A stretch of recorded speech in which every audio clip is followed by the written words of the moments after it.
বিসমিল্লাহির 9 নং ওয়ার্ড কর্তৃক এই আয়োজনে উঠান বৈঠকে আমি উপস্থিত। এখানে আমার স্যার এই ওয়ার্ডের সভাপতি, এছাড়াও উপস্থিত আছেন এই ওয়ার্ডের অনেক নেত্রী, লক্ষ্মীকুণ্ডা ইউনিয়ন, সলিমপুর ইউনিয়ন ও শাহপুর ইউনিয়নের কর্মী ভাই ও বোনেরা, আসসালামু আলাইকুম। আমার তেমন কিছু বলার নয়। ত্রয়োদশ সংসদ নির্বাচন সামনে 12ই ফেব্রুয়ারি। আমি এই এলাকার মেয়ে।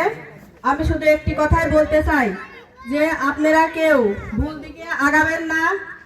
এই এলাকার সবাইকে আমি আমার এলাকার মেয়ে হিসাবে বলতেছি, সবাই ধানের শীষে নির্বাচন করবেন। কাঁধে কাঁধ মিলিয়ে আমরা একসাথে ধানের শীষকে জয়যুক্ত করার জন্য সবাই মিলে একসাথে ভোট সেন্টারে যাব এবং ধানের শীষকে বিজয় করব। জামাতের আমির কিছুদিন আগে একটি কথা বলেছেন, আপনারা তো জানেন হয়তো। আমি মা বোনদের উদ্দেশ্যে বলতেছি, আমাদের মা বোনেরা যে চাকরি করে বাইরে যায়, এটা কিন্তু আমির খারাপ চোখে দেখেছে এবং খারাপ ভাষায় বলেছে। সেই ভাষাটা আমি এখানে বলতে চাই না। এই জন্য আমি মা বোনদেরকে বলতেছি যে আপনারা কেউ ভুল করবেন না। জামাতকে ভোট দিলে আপনারা কেউ বাড়ির বাইরে বের হতে পারবেন না এবং চাকরি করতে পারবেন না।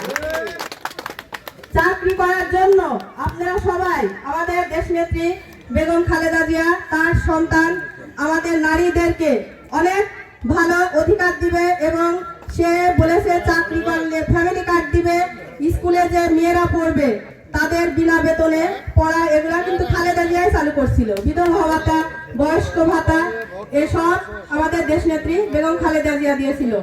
এজন্য আমি বলতেছি যে আপনারা কেউ ভুল পথে পা দিবেন না। কেউ জামাতে ভোট না দিয়ে সবাই ধানের শীষেরকে জয়যুক্ত করতে হবে। আমার এই ওয়ার্ডে আমি সবাইকে বলতেছি যে এই ওয়ার্ডে হাবিব ভাই যেন বিপুল ভোটে বিজয় হয়, এটাই বলে আমি আমার সংক্ষিপ্ত বক্তব্য শেষ করছি। বাংলাদেশ জিন্দাবাদ।